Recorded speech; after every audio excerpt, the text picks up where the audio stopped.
Hi అండి. మొదట్లో నాకు పూరీలు చేయడం అస్సలు వచ్చేది కాదు. అయితే అప్పుడల్లా వేగిపోయేవి లేదా బాగా నూనె పీల్చేసేవి. తర్వాత నేను ఈ మెథడ్‌లో ఒకసారి ట్రై చేసి చూశాను. అప్పటినుంచి ఎప్పుడు చేసినా గానీ తక్కువ ఆయిల్ పీల్చుకుంటూ మైదా లేకుండా పర్ఫెక్ట్‌గా పూరీలు పొంగుతూ వస్తాయన్నమాట.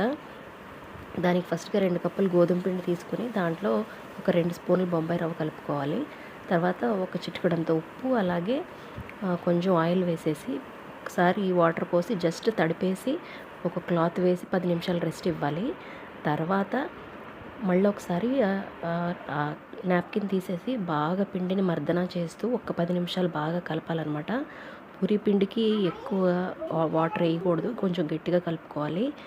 తర్వాత ఇలాగ కలిపిన గోధుమ పిండిని ఇలా చిన్న చిన్న బాల్స్‌లా చేసుకొని ఇలా డబ్బాతో కనుక మీరు ప్రెస్ చేసుకుంటే త్వరగా అయిపోతాయనమాట. నేనెప్పుడు ఇలాగే చేస్తాను. బాగా పొంగుతూ వస్తాయి. టేస్ట్ అయితే అస్సలు చాలా